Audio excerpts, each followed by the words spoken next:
Muito bem, inicie-se agora então o capítulo 3, capítulo no qual nós estudaremos as aplicações com CLP, fazendo simulações no simulador Twido.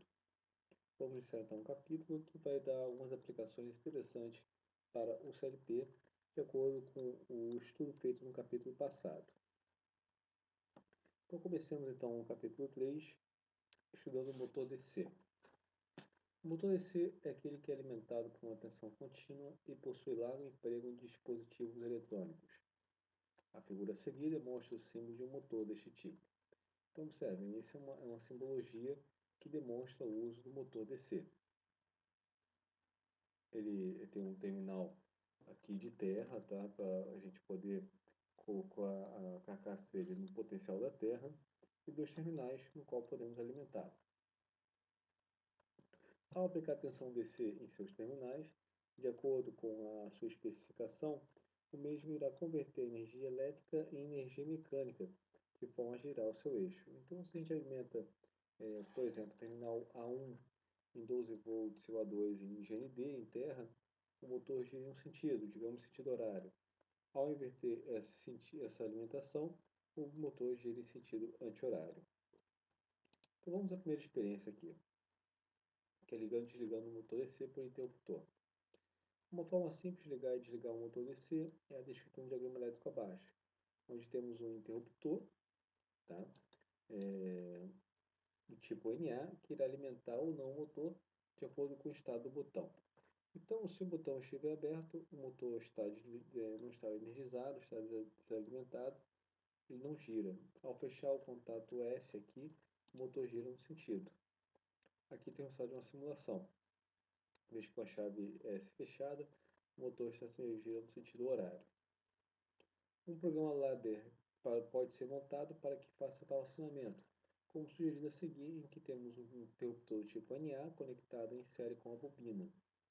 Sempre que o interruptor for ligado, a bobina ligará, no qual esta poderá estar conectada a uma contatora para realizar o acionamento motor, já que este normalmente consome uma corrente superior ao relé do CLP. Então veja, a nível de diagrama ladder, ele ficaria dessa forma. Um contato do tipo NA ligado a uma bobina. Ao energizar esse contato em 00, com a bobina fecha e faz o acionamento motor. Aqui é um comentário que é o seguinte, é usar uma contatora, ou seja, se a corrente consumida por esse motor for superior ao limite do relé do CLP, que tipicamente já que esse relé que suporta no máximo 2 amperes, usa-se uma contatora ou um relé externo para servir de interface, tá? Entre o CLP para o próprio motor. Uma das grandes facilidades ao se usar este motor é que, para inverter o sentido de rotação, basta que seja invertido os polos de rotação, como está apresentado no diagrama abaixo. Então, ao inverter a polaridade na alimentação do motor DC, ele passa a girar no sentido anti-horário. Tá? O resultado da simulação pode ser verificado a seguir. Observe que o sentido está invertido se comparado ao anterior.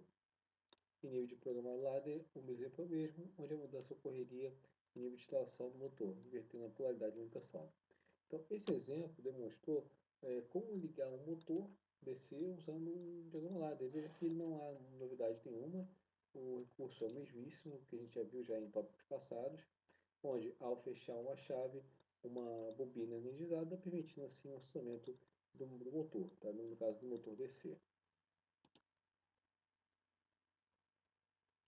Muito bem, então no nível de diagrama ladder não muda praticamente nada do que a gente já viu já nos capítulos vistos até então. Vamos então ao tópico 3, tópico no qual vai falar do controle de reversão de motor DC com relé. Neste exemplo, veremos como ligar, desligar e inverter o sentido de rotação de um motor DC. Observe atentamente o diagrama elétrico proposto a seguir. Então vejam, isso aqui é um diagrama elétrico que propõe ligar, desligar e inverter o sentido de rotação de um motor DC. Como é que é feito isso? A nível de diagrama elétrico. Ao fechar a chave S1, energiza-se o terminal A1 com o terminal positivo, com 12 volts, por exemplo, e o A2 com negativo. Ao desligar S1 e ligar S2, o terminal A1 é ligado em GND e o terminal A2 é ligado em 12 volts. E as duas chaves, quando estão abertas, o motor está desligado. Então, montando esse diagrama elétrico, eu consigo fazer o motor rodar em sentido horário ou anti-horário, ou deixá-lo desligado. Temos duas chaves S1 e S2, onde, sendo cada uma acionada de maneira distinta, permitirá ligar o motor em determinado sentido. A seguir, a simulação com a chave S1 acionada. Observe que o sentido do motor, neste caso, é horário, como foi citado. Estando a chave S1 ligada, o motor gira no sentido horário. Já no exemplo a seguir, a chave S2 é ligada, enquanto o S1 permanece desligado. Observe o resultado em que o motor passa a rodar no sentido anti-horário. Então veja que o motor roda já em sentido anti-horário, porque eu fechei S2 enquanto a S1 está aberta.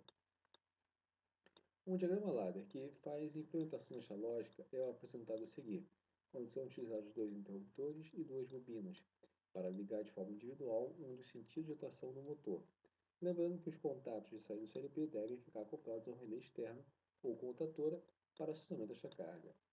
Haja vista que a corrente utilizada pelo motor normalmente é elevada e fora da faixa de operação do CLP. Então notem, a nível de diagrama ladder também não há muita novidade do que nós já conhecemos. Ou seja, ligando o I0, Q0 é acionado e o motor se gira no sentido horário, por exemplo. Desligando I0 e ligando I01, o motor roda em sentido anti-horário.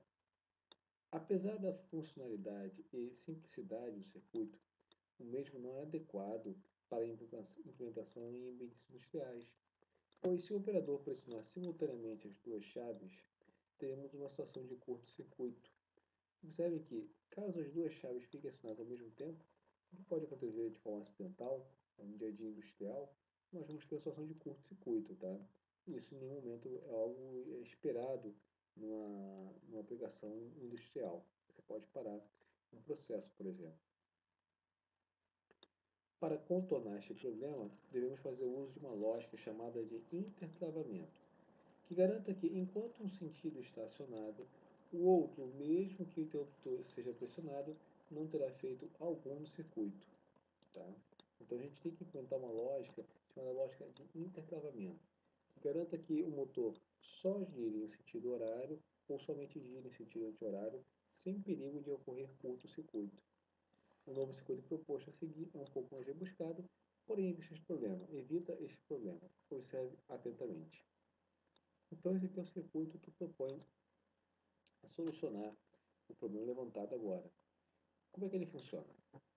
Quando, diferente ao anterior, em que S1 ficava ligado direto em 12 volts e S2 também, entre S1 e o do terminal de positivo, nós temos um contato fechado, normalmente fechado, de K2. E o mesmo ocorre para S2, onde há um contato normalmente fechado de K1. Como funciona a lógica? Quando eu ligar S1, K1 vai ser ligado, vai ser energizado. Quando o K1 for energizado, esse contato, normalmente fechado em série com S2, vai ficar aberto. Ou seja, mesmo que o operador depois feche S2, nada irá ocorrer. Por quê? Porque K1 está aberto nesse momento. E a recíproca também é verdadeira, ou seja, ao ligar S2, K2 fica aberto e mesmo que o operador tente pressionar S1, nada vai ocorrer, já que ele está aberto nesse momento. Isso é a lógica de intertravamento, lógica do qual nós vamos implementar nesse diagrama ladder.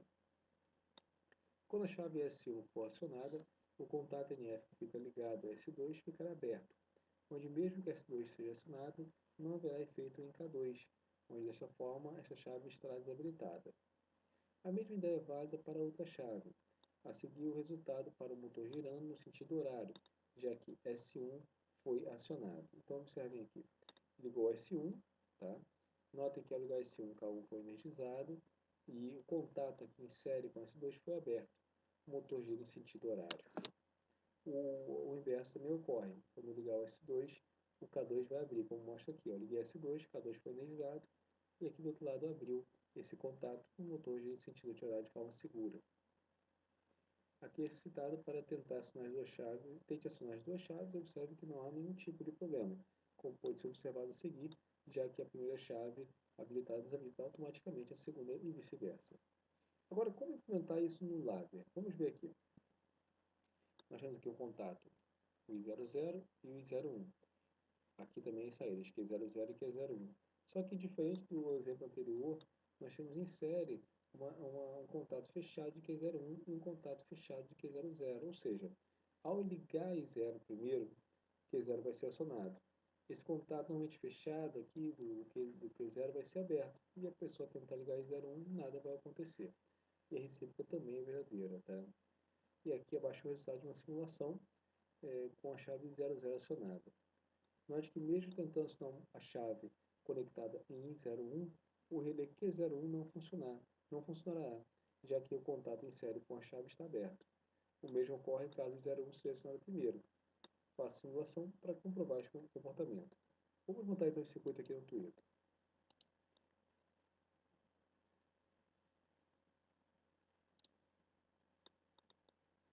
Então estamos aqui com o Twitter aberto. Eu vou adicionar uma rung aqui, mais uma. Agora eu vou colocar uma bobina e um contato. Esse contato aqui vai ser o I0.0 e esse aqui vai ser o contato Q0.0. Aqui vai ser o contato I0.1. Botei errado aqui, é I0.1 e aqui bobina Q0.1. Aqui em série, a única diferença para o efeito de travamento, aqui em série vai ter um contato fechado de Q01. Então vou botar aqui um contato fechado de Q0.1 e o mesmo aqui embaixo. Um contato fechado de Q0.0. Muito bem, vamos simular esse circuito então.